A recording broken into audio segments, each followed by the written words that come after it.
once you have your motivation clear and you know that what you are focusing on is truly representative of your passion, then you will find that this mechanism of manifestation works very, very strongly, very well, and often very rapidly.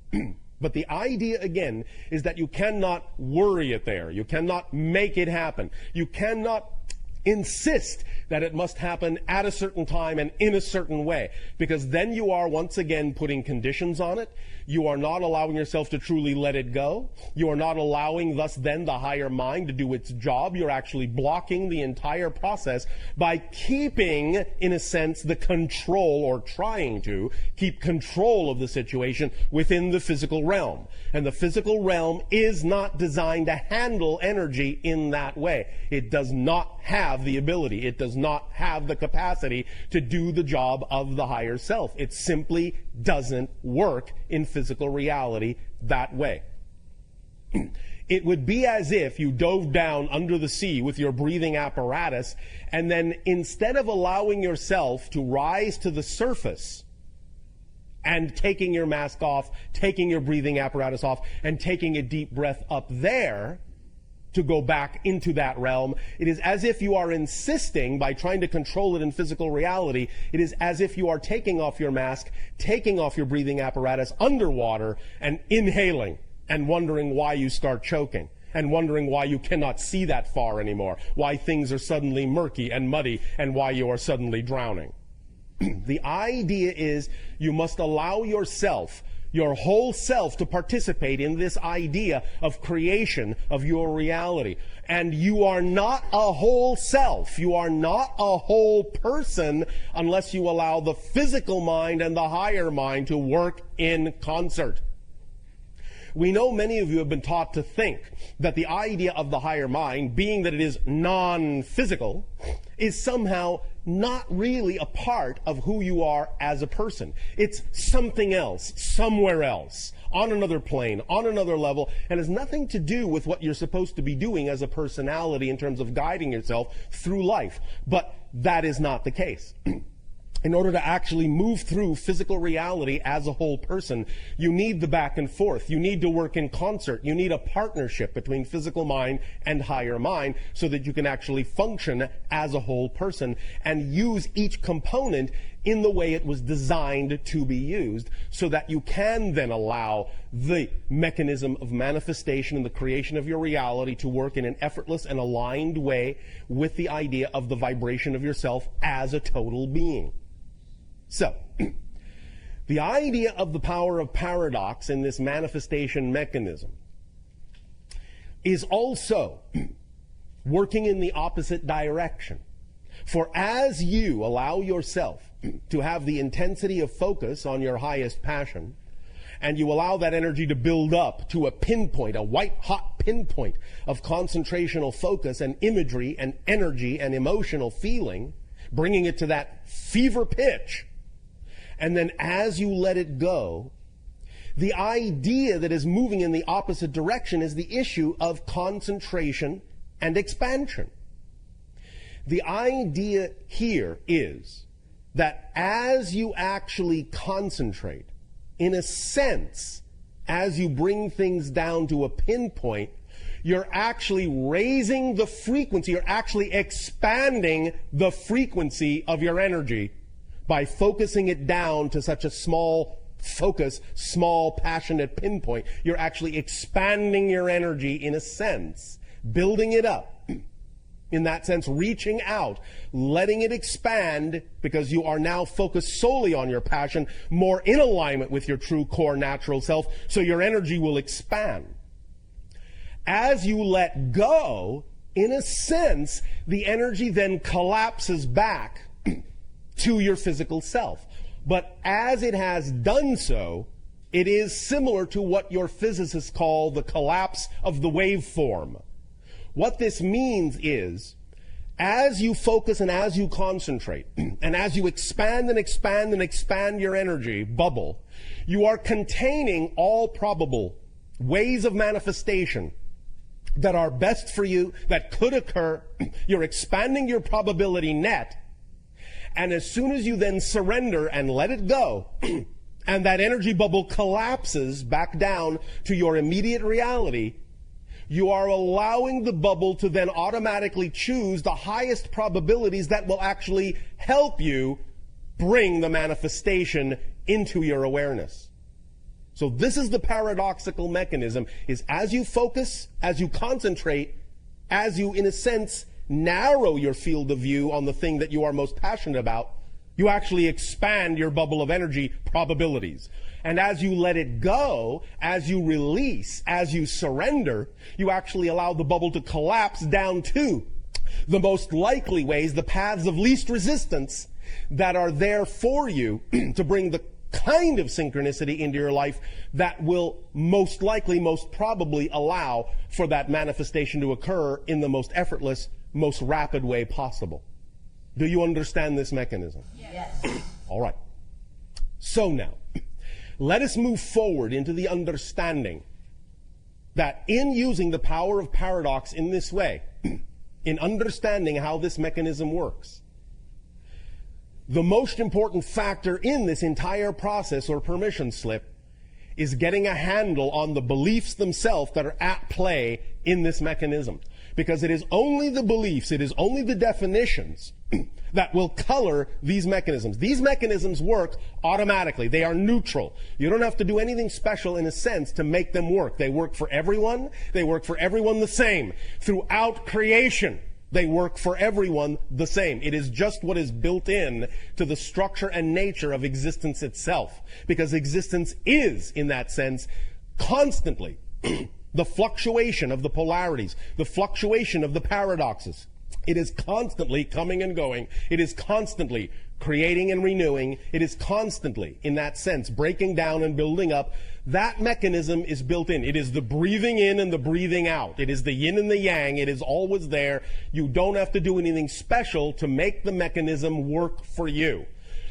This is not about learning how to work the mechanism. This is about how to allow the mechanism to work in the clearest possible way, in the most aligned way with who you truly are, by clearing out the belief systems and the definitions that have nothing to do with you. The things you have inherited, the things you have had handed down to you, the things that come from other people that are not you. This is this. Right now, this idea of this structure, in understanding how beliefs are structured and thus then how they color your utilization or your ability to recognize the utilization of these mechanisms.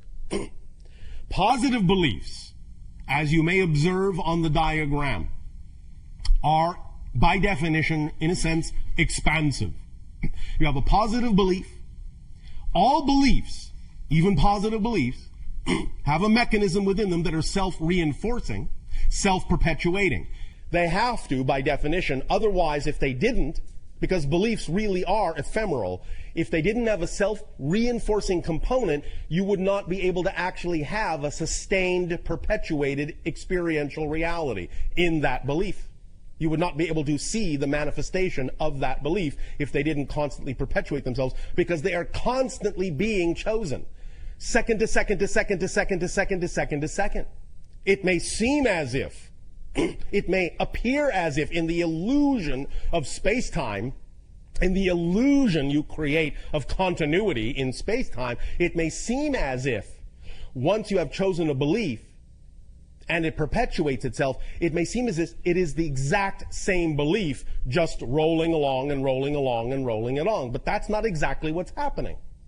The idea of the perpetuation of the belief, the idea of the inertia and the momentum, is simply that the perpetuation mechanism is designed in such a way as to inspire you, shall we say, to continue to choose the same belief again in the next moment. Because in the next moment, it is a whole new reality.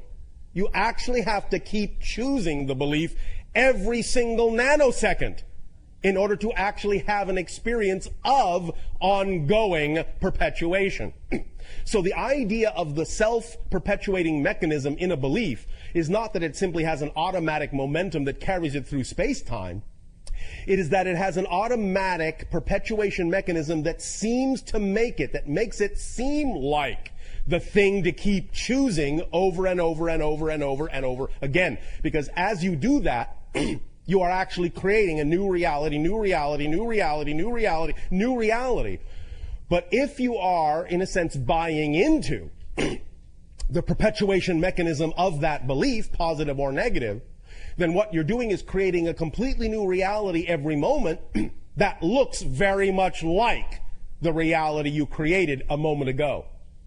And as you keep creating similar realities, you thus create the illusion of continuity, that it is the same reality and only changing slightly, instead of understanding that it is a completely different reality that has changed completely, except you are making it seem as if it hasn't by simply allowing yourself to buy into the rationale of the perpetuation mechanism that says that that belief must be recreated again and again and again and again and again and again and again.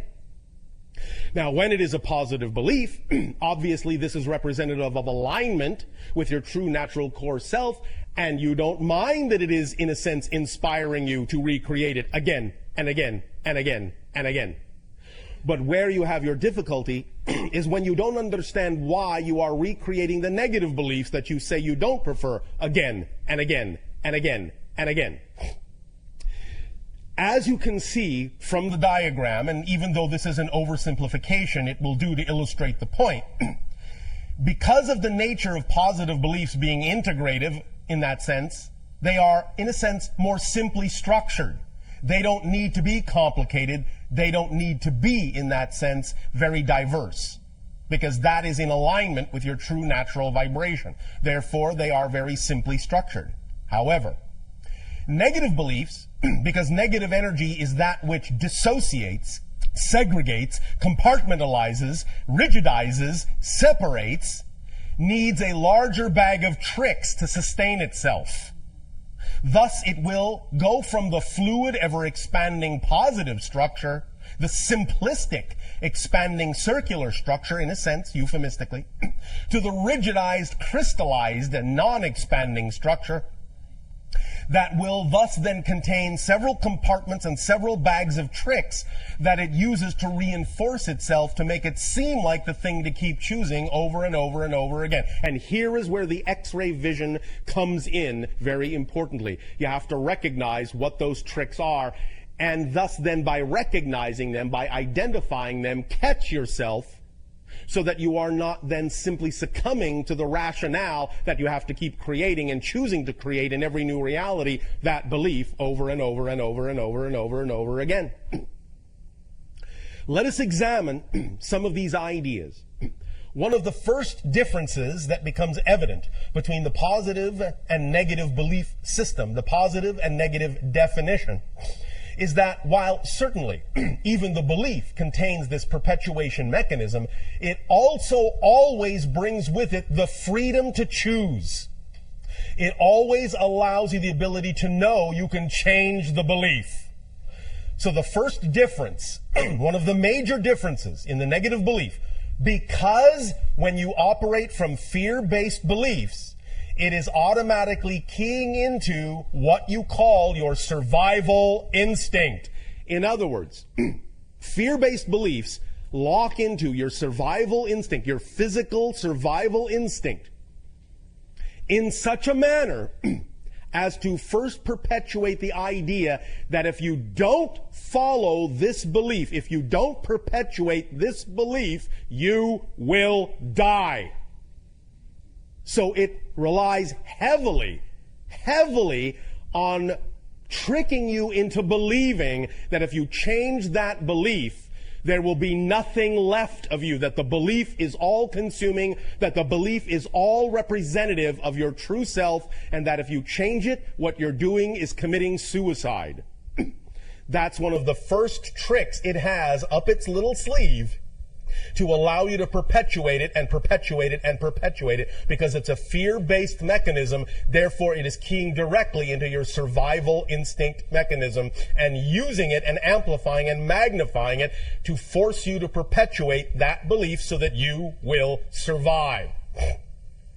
Now, the second thing that automatically happens when that mechanism is engaged, when you flip into the idea of a negative fear-based belief, is that in order for you to continue to perpetuate it, it must also reach into its little bag of tricks and make it seem as if it is not possible to change it.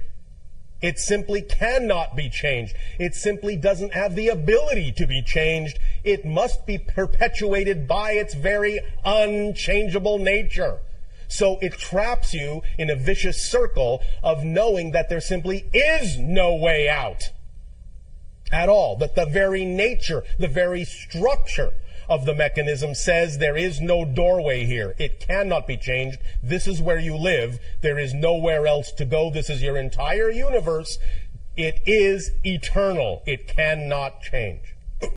But it also recognizes that it is fighting against, and I'm going to just use this terminology for now, it is fighting against a perpetual, non-ending, relentless stream of information from the higher mind attempting to reach your core being through this mechanism. Because the higher mind, the positive beliefs, and the higher mind are always sending information, always sending light, always sending guidance to guide you back to your natural self. Always. Within the yin and yang, there is always the opportunity to go in the opposite direction. Within the dark, there is always the doorway that leads to light. Within the light, there is always the doorway that leads to dark. But when you're in the light, you understand that that doorway that leads to the dark is just a choice, and it's only offered to you as an equal choice. But when you're in the dark, the doorway that leads to the light, from the dark's perspective, is something to be avoided at all costs. So even though it cannot actually close that doorway, it will thus then disguise the doorway with an illusion of unchangeability, so that you will not see the doorway, so that the doorway will become invisible to your consciousness, because as we have said, you cannot perceive what you are not the vibration of. When you are in an enlightened state, you can see all choices, even the negative ones, because they are all equal choices from the perspective of the higher mind. But when you are in the lower vibrational state of a negative belief and fear system belief, then the idea is that it must disguise these things that exist as choices to make it seem as if there is no choice at all. So, tapping into the survival mechanism, the first thing it does with that energy is it disguises, it covers up that doorway so that you don't even know you have a choice to go back into the light, because that doorway is always there. And the array of tools it uses to take your attention off that doorway, to make you look in any other direction other than that doorway that leads to the light, are these that are generally described surrounding the mechanism like, in a sense, a viral cell. Like the idea of electrons around the nucleus of an atom. And it will constantly switch back and forth and use these other tools and techniques in a variety of ways, in a variety of combinations, to constantly keep you off balance, to constantly keep you unable to see that doorway that leads to the light. A variety of mechanisms, such as the idea of projection, such as the idea of rejection of ideas, such as the idea of paranoia, so that you will not believe what anyone is saying to you when they are actually attempting to help you, so that you can, in a sense, avoid all information that will actually be to your benefit by seeing it in a light, by projecting it from the dark vibration with a dark energy, so that even the light looks dark to you. And in that sense, seeing everything in a negative light will keep you off balance. The idea thus then of all these things working together will keep you completely off balance until such time as you give yourself the opportunity to recognize that this structure exists. This is where truly the phrase in your language, knowledge is power, comes into play. The very fact of illuminating this structure, the very idea of revealing and exposing in X-ray form that this structure exists, can give you an edge over it. Because once you've identified the structure, once you have identified the negative belief, once it becomes transparent to you and you understand what all the tricks are, something happens to that structure. You gain a perspective by being able to actually see it in front of your face, by actually having a diagram go through your eyes into your brain and start rewiring in your brain the recognition of the structure. The structure suddenly becomes illogical and nonsensical.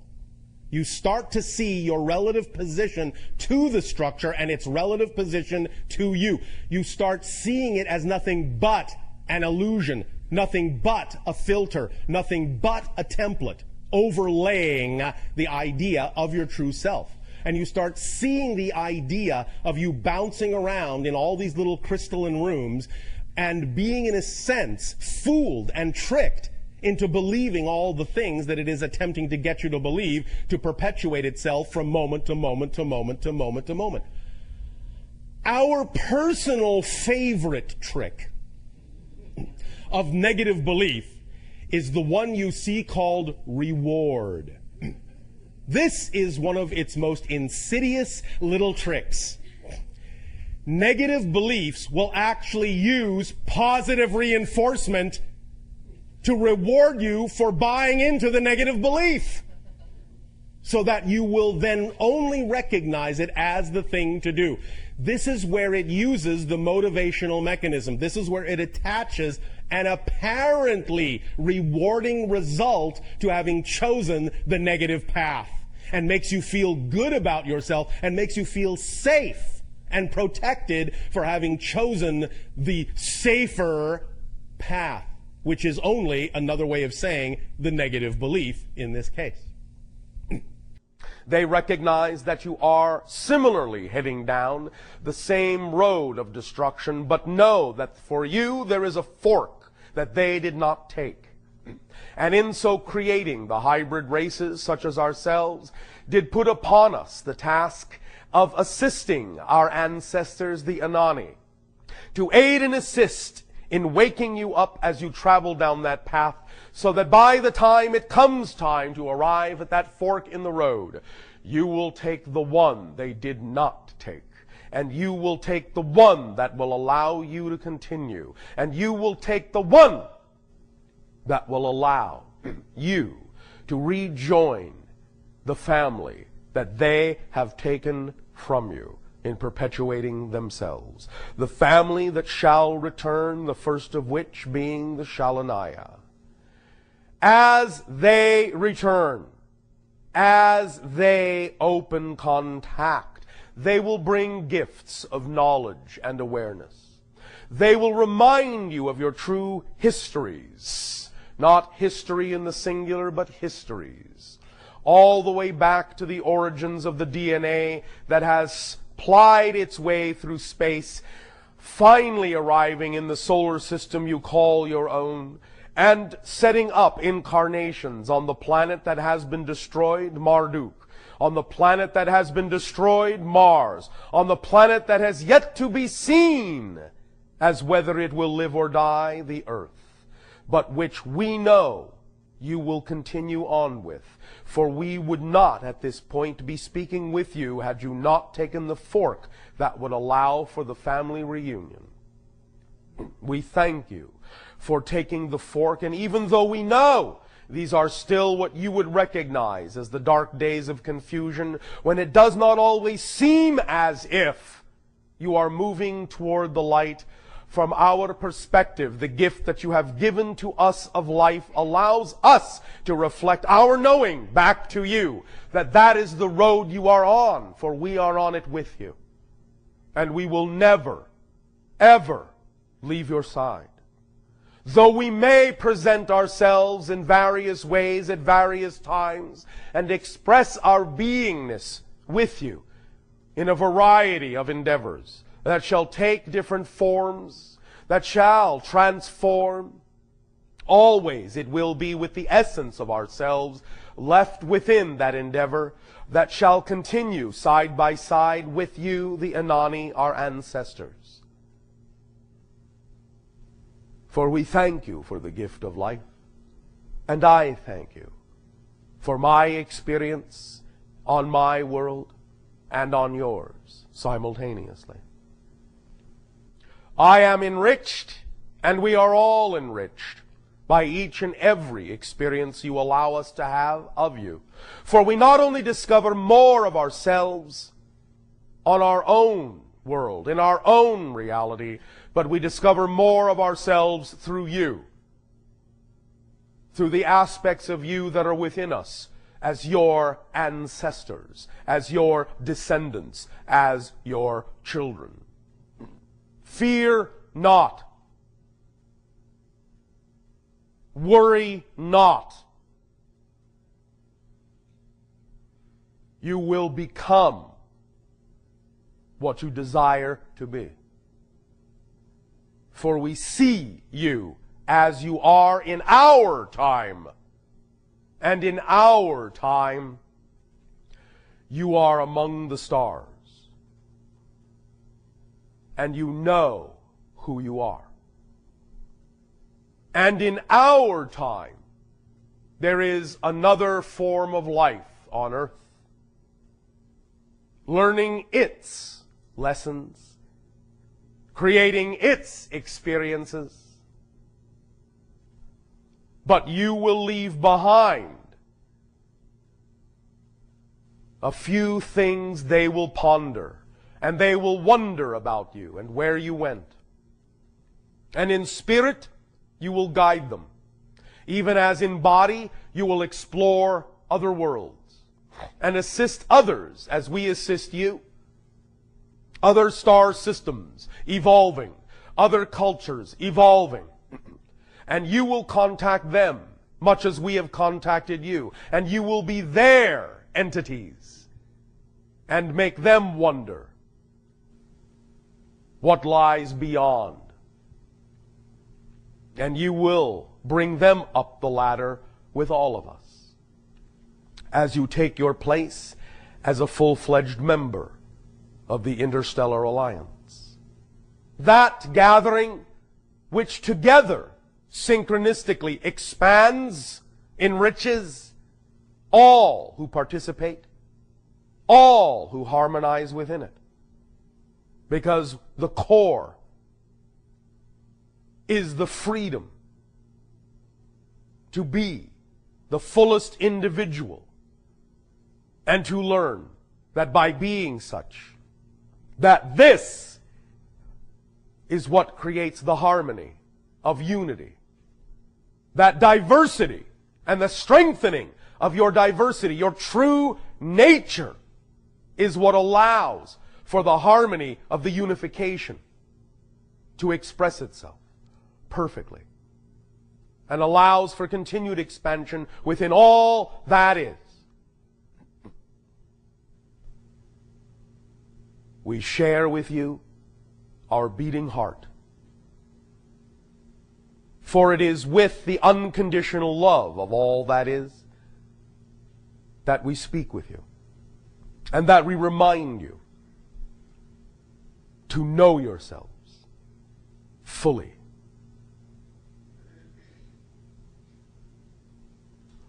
One moment, one moment, one moment, one moment, one moment, one moment.